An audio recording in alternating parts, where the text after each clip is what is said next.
हरे कृष्ण। नमः ओम विष्णुपादाय कृष्ण पृष्ठाय भूतले श्रीमते भक्ति वेदांत स्वामिने इति नामिने नमस्ते सारस्वती देवे गौरवाणी प्रचारिणे निर्विशेष शून्यवादी पाश्चात्य देशतारिणे। तो आज के अधिवेशन आमरा ज्ञान संपर्क आलोचना करब। तो এখন ধারাবাহিক ভাবে আমরা আত্মজ্ঞান কথা শ্রবণ করছি। তো আজকে যে জ্ঞান বলতে কি বোঝায় সেই সম্পর্কে আমরা আলোচনা করব। তো ব্যাপার হচ্ছে জ্ঞান মানে কি? জ্ঞান মানে কোনো কিছু বিষয়ে জানা, তাকে বলে জ্ঞান। জ্ঞান মানে জানা। তো এর ভিত্তিতে জ্ঞান বলতে কি বোঝায়? আমরা স্কুল কলেজ ইউনিভার্সিটিতে পড়াশোনা করি কেন? না জ্ঞান পাওয়ার জন্য। যারা ভালো পড়াশোনা করে, যারা পরীক্ষায় ভালো রেজাল্ট রাখে, যারা ঠিকভাবে উত্তীর্ণ হয়, তাদের বড় জ্ঞানী লোক আছে। জ্ঞানী ব্যক্তি MA PhD করেছে, ডক্টরেট করেছে, নোবেল লরেট যারা আছে তারা আমার বড় জ্ঞানী ব্যক্তি, জ্ঞানী গুণী লোক। তো এদের জ্ঞানী কেন বলা হয়? না তারা জানে। তো কি জানে? স্কুল কলেজে ইউনিভার্সিটিতে যে জ্ঞান দেওয়া হয়, এই জ্ঞানটি কিসের বিষয়ে জ্ঞান? এটি যে ভৌতিক জগতের সম্পর্কে তারা জ্ঞান দেয়। স্কুল কলেজ ইউনিভার্সিটিতে আধ্যাত্মিক জ্ঞান তো দেওয়া হয় না, আত্মার সম্পর্কে জ্ঞান তো দেওয়া হয় না, এই জড় জগৎ সম্পর্কে পূর্ণ জ্ঞানও নেই, এটা আংশিক জ্ঞান দেওয়া হয়। তো ব্যাপার হচ্ছে এই জড় জগৎটা হচ্ছে অনিত্য, পরিবর্তনশীল। একদিন জড়জগৎ ধ্বংস হয়ে যাবে, এই দৃশ্যমান জগৎ আর থাকবে না। তো সেই সম্পর্কে আমরা অনেক জ্ঞান আহরণ করাটা জ্ঞানের পরিপূর্ণতা নয়। তো ব্যাপার হচ্ছে এই জড়জগৎ সম্পর্কে আমরা এই জীবনে কতটুকু জানতে পারি বলুন তো? এই জড়জগৎটা সম্পর্কে শাস্ত্রে বর্ণনা করা হচ্ছে যেরকম একটা আকাশে একখণ্ড মেঘ, এই অনন্ত আকাশের মধ্যে একটা মেঘ কতটুকু নগণ্য একটা না? ঠিক সেই রকম যে চিন্ময় জগতের যে মহা আকাশ রয়েছে, আমাদের একটা জড়জগৎ আছে, এখানে আকাশ আমরা দেখছি। জড়জগতের বাহিরে আরেকটা আকাশ রয়েছে, তা বলে চিদ আকাশ, চিন্ময় আকাশ। এখানে কল্পনা করুন, ওই চিন্ময় আকাশে একটা মেঘখণ্ড, তার মধ্যে কোটি কোটি ব্রহ্মাণ্ড রয়েছে। ব্রহ্মাণ্ড একটা ব্রহ্মাণ্ড, যেমন আমাদের ব্রহ্মাণ্ড 14 ভুবন রয়েছে, 14 লোক রয়েছে বা ভুবন রয়েছে। আমরা যে লোকে থাকি তাকে বলে ভূলোক। এর উপরে ভুবলোক, ভূলোক, ভুবলোক, স্বর্লোক, মহল্লোক, জনলোক, তপলোক, সত্যলোক, এরকম রয়েছে 7টা। নিচে তল, অতল, বিতল, সুতল, তলাতল, মহাতল, রসাতল, এরকম 7টা রয়েছে। 14টা ভুবন নিয়ে একটা ব্রহ্মাণ্ড, এর কোটি কোটি কোটি কোটি ব্রহ্মাণ্ড রয়েছে চিদ আকাশের একটা মেঘের মতন জায়গায়। তো এই যে 14 লোকের মধ্যে প্রতিটি লোকে বহু গ্রহ নক্ষত্র রয়েছে। তো আমাদের এখানে এই গ্রহের মধ্যে, বহু গ্রহের মধ্যে পৃথিবী একটা গ্রহ, সবথেকে ছোট গ্রহ পৃথিবী। আর এই পৃথিবীর টা 7টা মহাদেশ রয়েছে। তাহলে এশিয়া মহাদেশ একটি মহাদেশ। এশিয়া মহাদেশে বহু দেশ রয়েছে। ভারত একটি দেশ, তার মধ্যে বহু প্রদেশ রয়েছে। পশ্চিমবঙ্গ একটি প্রদেশ আর ত্রিপুরা একটি প্রদেশ। তো ত্রিপুরা প্রদেশের মধ্যে ওড়িশা একটি প্রদেশ রয়েছে, আসাম একটি প্রদেশ রয়েছে, নাগাল্যান্ড একটি প্রদেশ রয়েছে, তার মধ্যে ত্রিপুরা একটি প্রদেশ। এই ত্রিপুরায় আগরতলা একটি শহর। আগরতলায় মঠ চৌমনি একটি স্থান, সেখানে ইস্কন মন্দিরে আমি বসে আছি। তাহলে চিন্তা করে দেখুন তো, ভগবানের সাম্রাজ্যে আমার অস্তিত্ব কতটুকু। তো এই সাম্রাজ্য আমি কি জানতে পারি? এটা পিপিলিকাকে যদি আমরা আগরতলা শহর সম্পর্কে বোঝাতে চেষ্টা করি বা জিজ্ঞাসা করি যে আগরতলা শহর সম্পর্কে একটা পিপিটাকে জিজ্ঞাসা করি, সে কি বলবে আমাদেরকে? তো ঠিক তদ্রূপ ভৌতিক জগতের জ্ঞানের এক কণা মাত্র আমরা জানতে পারি। যদি ভৌতিক জগৎ সম্পর্কে সব জানিও, তো সেই জ্ঞানটা যদি আমরা আত্মাকে না জানি, চিন্ময় জ্ঞান না থাকে, তাহলে ভৌতিক জগৎ সম্পর্কে সমস্ত জ্ঞান থাকলেও কোনো কাজ হবে না। সেজন্য ভক্তিবিনোদ ঠাকুর বলছেন যে সে জ্ঞান অজ্ঞান। ভৌতিক জগৎ সম্পর্কে যে জ্ঞান সেটি অজ্ঞান। বিএ, এমএ, পিএইচডি, ডক্টরেট করে মানুষ যা জ্ঞান লাভ করে ভৌতিক জ্ঞান, জড় জ্ঞান, তো সেটি অজ্ঞান। কেন না? ঠিক যেরকম তাকে আমরা জানি, কিন্তু কাকে জানি, কার সম্পর্কে জানি। ঠিক যেরকম কোনো একটি লোক অন্ধকারে ছিল, অন্ধকার থেকে এটা ঘরে আলোক জ্বলছে সেখানে আসলো, এসে বলবে আমি একটা জিনিস দেখলাম। কি দেখলো? না আমি অন্ধকারকে দেখে এসেছি। ও দেখেছে, কিন্তু অন্ধকারকে দেখেছে। অন্ধকার দেখে মানে কি? কিছু দেখে না। আমি অন্ধকারকে দেখেছি মানে কিছু দেখে না। ঠিক সেই রকম এই জড়জগৎ থেকে জানা মানে কিছু জানি না। ক্ষণভঙ্গুর, অনিত্য, সে জ্ঞান অজ্ঞান। তাহলে যথার্থ জ্ঞানটি কি? এই প্রশ্ন অর্জুন জিজ্ঞাসা করছেন কৃষ্ণকে। ভগবান কৃষ্ণ বলছেন তার যথার্থ জ্ঞান কি, তার ডেফিনেশন, সংজ্ঞাটা কি? তো অর্জুন প্রশ্ন করছেন, এতদ বেদিতুম ইচ্ছামি জ্ঞানম জ্ঞেয়ম চ কেশব। হে কেশব, আমি জ্ঞানটা কি জানতে ইচ্ছা করি, আর জ্ঞেয় কি জানতে ইচ্ছা করি। জ্ঞেয় মানে কি? জ্ঞানের মাধ্যমে যাকে জানা যায় তাকে বলে জ্ঞেয়। জ্ঞাতব্য বিষয়কে বলা হয় জ্ঞেয়। যাকে জানবো সে হচ্ছে জ্ঞেয়, আর জানাটা হচ্ছে জ্ঞান। তো ভগবান কৃষ্ণ কিছু অর্জুন বলছেন, এতদ বেদিতুম ইচ্ছামি, হে কেশব, আমি এটি জানতে ইচ্ছা করি। কি ইচ্ছা করি না? জ্ঞানম জ্ঞেয়ম চ কেশব।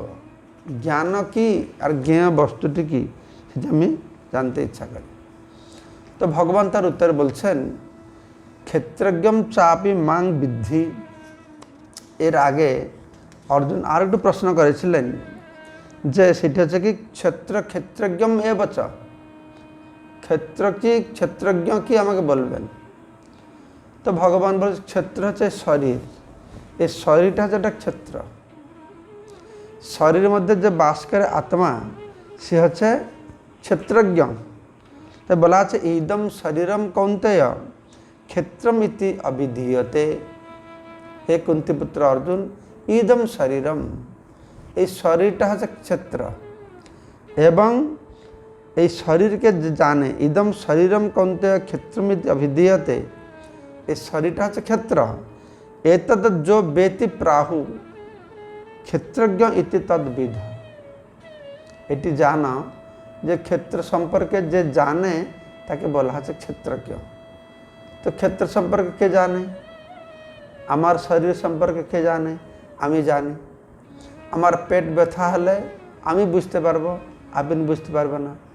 তো আমি চিন্ময় আত্মা, সে কথা এখানে বলা হচ্ছে, সে হচ্ছে ক্ষেত্রজ্ঞ। এই দেহটি হচ্ছে ক্ষেত্র, শরীর হচ্ছে ক্ষেত্রজ্ঞ, আর শরীর সম্পর্কে যে জানে আত্মা তাকে বলা হচ্ছে ক্ষেত্রজ্ঞ। তো এই শরীরের মধ্যে একটা আত্মা নেই, দুটো আত্মা আছেন। একটা হচ্ছে জীবাত্মা আমি, আর একটা হচ্ছে পরমাত্মা, তিনি হচ্ছেন ভগবান। ভগবান কৃষ্ণ পরমাত্মা রূপে প্রতিটি জীবের হৃদয়ে তিনি অবস্থান করছেন। যখন আমরা তো ভগবান সঙ্গে ছিলাম, ভগবানকে ভুলে তার থেকে পৃথক হয়ে ভোগ করবার বাসনা করে যখন এই জগতে আসি, তখন ভগবান কৃপা করে পরমাত্মা রূপে এই জীবাত্মার সঙ্গে সঙ্গে থাকে। আমি একটা বর্ণনা করেছি, একটা বৃক্ষে কেউ দুটো পাখি বাস করতেন। তো সেজন্য কৃষ্ণ বলছেন যে শরীরে যে ক্ষেত্রজ্ঞ, মানে শরীর সম্পর্কে যে জানে জীবাত্মা, সে ক্ষেত্রজ্ঞ। আর একজন হচ্ছে ক্ষেত্রজ্ঞম চ অপি মাং বিদ্ধি, আমিও ক্ষেত্রজ্ঞ। তাহলে জীবাত্মা ক্ষেত্রজ্ঞ, পরমাত্মা ক্ষেত্রজ্ঞ। জীবাত্মা পার্থক্যটা কি? পার্থক্যটা আছে, জীবাত্মা শুধু আমি যে জীবাত্মা, আমি এই শরীর সম্পর্কে জানি, কিন্তু পরমাত্মা ভগবান শ্রীকৃষ্ণ সর্বক্ষেত্রে ভারত, সমস্ত ক্ষেত্র, সমস্ত শরীরের মধ্যে তিনি অবস্থান করেছেন। ক্ষেত্রজ্ঞম চাপি মাং বিদ্ধি সর্বক্ষেত্রেষু ভারত। হে ভরত শ্রেষ্ঠ, ভরত বংশজ, সর্বক্ষেত্রেষু, প্রতিটি শরীর সম্পর্কে যে জানে তাকে বলা হচ্ছে ক্ষেত্রজ্ঞ। আমি 2 নম্বর ক্ষেত্রজ্ঞ। সেজন্য জ্ঞান কি, তার ডেফিনেশন এখানে বলা হচ্ছে, শুনুন। ক্ষেত্রজ্ঞর জ্ঞানম যত্তৎ জ্ঞানম মতম মম। আমার মতে এই ক্ষেত্রজ্ঞকে যে জানে, বা ক্ষেত্রজ্ঞকে জানাটা হচ্ছে জ্ঞান। ক্ষেত্র মানে শরীর, ক্ষেত্রজ্ঞ মানে আত্মা আর পরমাত্মা, এটাকে যে জানবে। ক্ষেত্রজ্ঞর জ্ঞানম, এই যে যত জ্ঞানম মতম, যত্তৎ জ্ঞানম মতম মম, সেইটা হচ্ছে আমার মতে, সেটাই জ্ঞান। তো মানে শুধু শরীরটাকে জানা, ভৌতিক বস্তুকে জানা, এ হচ্ছে এক রকমের জ্ঞান। কিন্তু সে জ্ঞানটা পূর্ণ জ্ঞান নয়। তো জ্ঞান পূর্ণতা প্রাপ্ত হবে কখন? না, যখন ক্ষেত্রজ্ঞ দুটোকে জানবে। ক্ষেত্র হচ্ছে এই শরীর, ক্ষেত্রজ্ঞ হচ্ছে আত্মা। তা সেটা হচ্ছে জ্ঞান। জ্ঞানের ডেফিনেশন হচ্ছে, জ্ঞানের সংজ্ঞা কি না, চিন্ময় আত্মা আর জড় দেহ, এই দুটোকে জানা, এই দুটোর মধ্যে পার্থক্য নিরূপণ করা, তাকে বলা হচ্ছে জ্ঞান। যে সাংখ্য জ্ঞান সম্পর্কে আমরা আলোচনা করেছিলাম, বিশ্লেষণাত্মক জ্ঞান, সব কিছুকে বিশ্লেষণ করে করে করে করে করে গোড়া থেকে পৌঁছানো। তো এখানে সব জ্ঞান বলা আছে যে শরীরটা যে ধারণ করে রয়েছে কার ভিত্তিতে, না আত্মা আছে বলে। আত্মা চলে গেলে শরীর থাকবে না। তাই শরীর সম্পর্কে জ্ঞানটা জ্ঞানের পূর্ণতা নয়, শরীর সঙ্গে আত্মাকেও জানতে হবে, তাহলে তাকে বলা হচ্ছে জ্ঞান। চিন্ময় আত্মা, ভৌতিক দেহ, তার মধ্যে কি পার্থক্য আছে নিরূপণ করা, তাকে বলা হচ্ছে জ্ঞান। ই হচ্ছে এক প্রকারের জ্ঞানী। এক প্রকার হচ্ছে ভৌতিকবাদী জ্ঞানী, আর এক হচ্ছে আধ্যাত্মিকবাদী জ্ঞানী, যারা দেহকে জানে আর আত্মাকে জানে। আর দেহকে জানা আর আত্মাকে জানাটাই যথেষ্ট নয়। কেননা অনেক মনে করে আমি যে আত্মা, আমি ভগবান, এই দেহের মধ্যে ভগবান রয়েছেন, ঠিক আছে। ঈশ্বর সর্বভূতানাং হৃদয়ে অর্জুন তিষ্ঠতি। হে অর্জুন, ঈশ্বর প্রতিটি জীবের হৃদয়ে অবস্থান করছেন, কিন্তু তবে আমি ঈশ্বর নাই।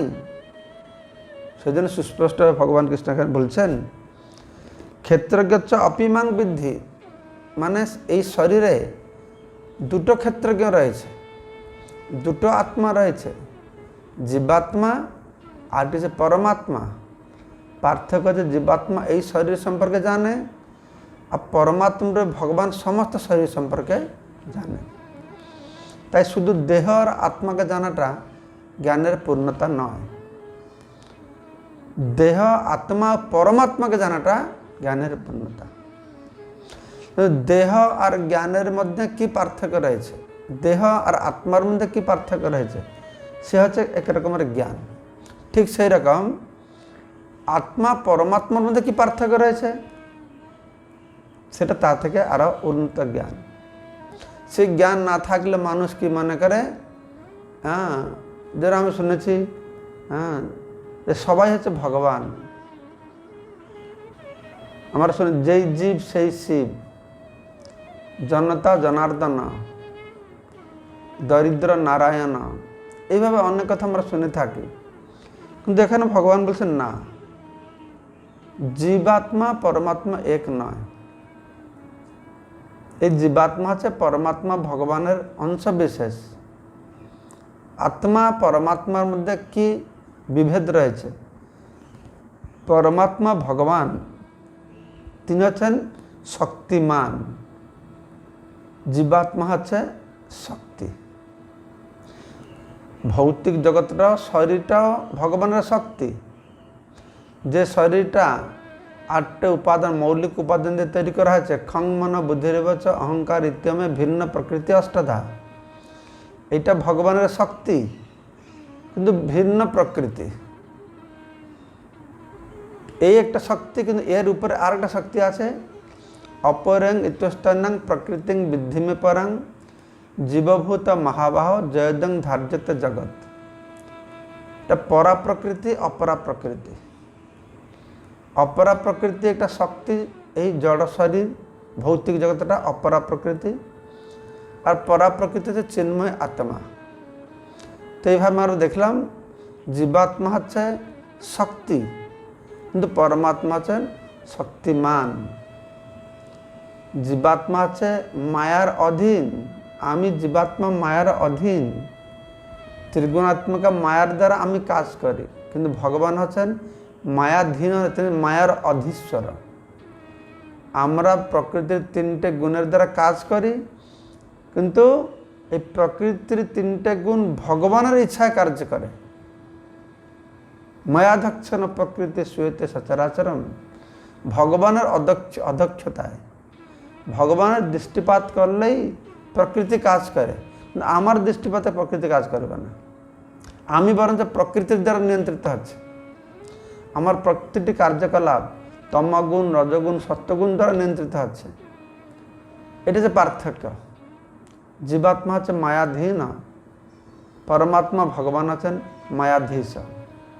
ভগবান আছেন বিভু, আর আমি জীবাত্মা হচ্ছে অনু, তিনি পূর্ণ, আমি অংশ।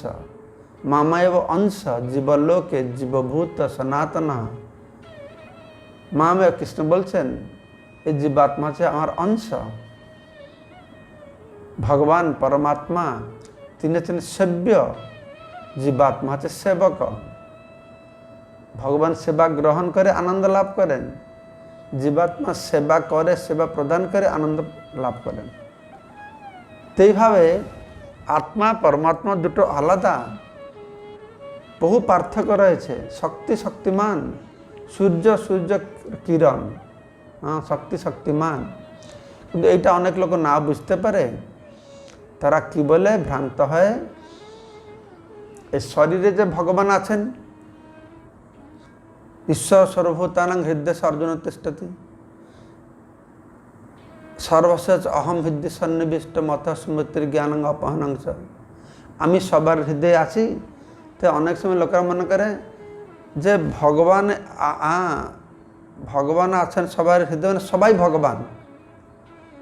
তাই কোনো আমি শুনেছি নাকি একজন ভক্ত বলছিলেন, কেউ একজন বলছেন যে আরে ভগবানকে কোথায় খুঁজছ, ভগবান তোমাদের সামনে বসে আছে। তো ভগবান কিভাবে বসে আছে? ভক্ত সর্বত্র বসে আছেন, সামনে কেন? সামনে আছেন, পিছনে আছেন, দক্ষিণ পার্শ্বে বাম পার্শ্বে, সব দিকে তো ভগবান আছেন। কিন্তু আমার সামনে যারা বসে কথা শুনছেন, তাদের হৃদয়ে ভগবান রয়েছেন, তো তা বলে তারা ভগবান নন, তাদেরকে ভগবান বললে হবে না। তারা জীবাত্মা, পরমাত্মা নয়।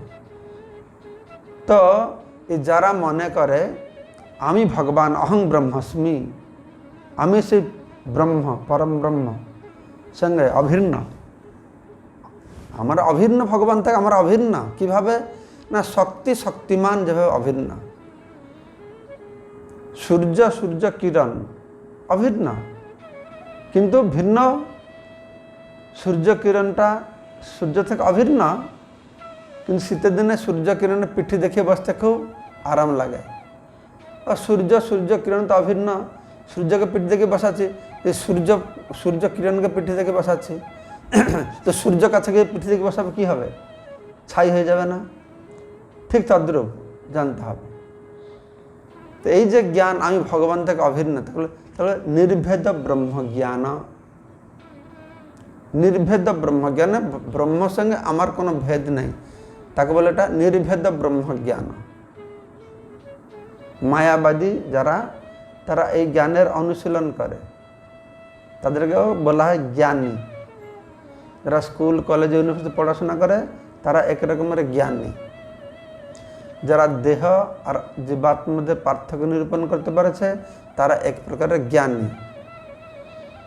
আর যারা আত্মা পরমাত্মার সম্পর্কে কোনো পার্থক্য নেই, নির্ভেদ, তাদেরকে বলা হচ্ছে নির্ভেদ ব্রহ্মজ্ঞানী।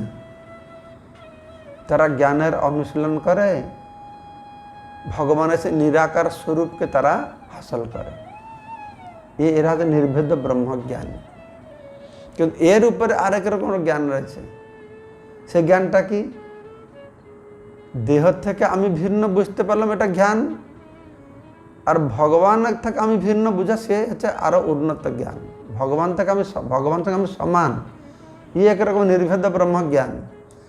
তার থেকে উচ্চতর জ্ঞান হচ্ছে যে আমি ভগবানের অংশ, এটাকে জানা, ভগবানের অবিচ্ছেদ্য চিন্ময় অংশ, মামায়ব অংশ জীবলোকে জীবভূত সনাতন, এই জ্ঞানটা আরো উন্নত।